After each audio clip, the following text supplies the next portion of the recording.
हाय रे, कौन है बाहर? जी देखिए तो कौन है। पति बाहर जाता है, दरवाजा खोलता है तो सामने खड़ी होती है माँ। माँ जी आप हम लोगों की बात सुन रही थी? सुन क्या रही थी? अरे जोर जोर से चिल्ला रहे थे तुम दोनों, तो सुनाई पड़ रही थी, और नहीं तो क्या। हाँ वो तो ठीक है, लेकिन कुछ सुना तो नहीं ना? देख बहू, इतने आम खाना ठीक बात नहीं। अरे पेट में गर्मी कर देता है। 3-4 किलो आम कोई रोज खाता है क्या? चलिए माँ जी, अब बात खुल ही गई है तो ठीक है, अच्छा ही है। अब बाहर जाकर पार्क में पेड़ के नीचे बैठकर आम तो नहीं खाने पड़ेंगे मुझे। क्या तू ये रोज रोज? हाँ, ये जो रोज रोज हाथ में 100 रुपए लेकर मैं निकलती हूँ ना, उससे आम खरीद कर पार्क में बैठकर खा पी कर आती हूँ मैं। हाय रे, तुझे शर्म नहीं आती? मोहल्ले वाले क्या कहेंगे कि सास खाना भी नहीं खाने देती तो बहू बाहर बैठकर आम खाती है। हाँ, वो कल बगल वाली काकी यही बोल रही थी कि देखो बेचारी को। बहू, तूने इस आम के चक्कर में मुझे बुरा बना दिया। अब तू देख मैं क्या क्या करती हूँ। अरे जाने देना माँ। हाँ माँ, क्या है, तू तो भाभी के पीछे ही पड़ी रहती है। अरे कैसे बात कर रहे हो तुम दोनों? पैदा किया है मैंने तुम लोगों को और मुझे ही बुरा बना रहे हो। रहने दीजिए ना माँ जी, अब कुछ दिन तो बचे हैं, फिर तो आम दिखना ही बंद हो जाएगा।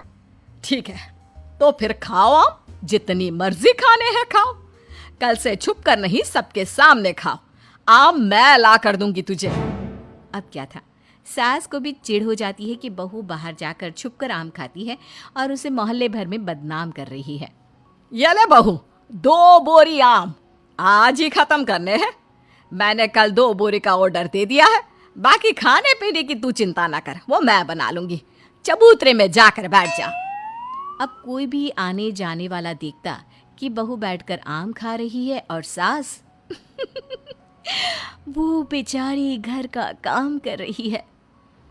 अरे गुड्डू की अम्मा, तू ही काम करती है क्या?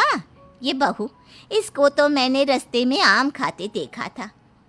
पूछा तेरी सास खाना नहीं देती तो कह रही थी नहीं। हाँ, बहू है तो कुछ भी बोलती है। अब इसको आम खाने पसंद है तो मैंने कहा तू आम खा बेटा, इसलिए वो खा रही है और मैं काम कर रही हूँ। लेकिन बहू बोरी भर भर कर आम खाकर इतनी पक जाती है कि एक दिन टपक ही जाती है। नहीं नहीं माँ जी, अब नहीं होगा, इतने आम मैं नहीं खा सकती। अरे कैसी बात कर रही है बहू, अभी तो 2 बोरी और है। हाँ, तभी ननद आ जाती है। और क्यों रे छटके, देख तेरी भाभी की कैसी खातिरदारी कर रही हूँ। तुझे भी ऐसी ही सास चाहिए ना?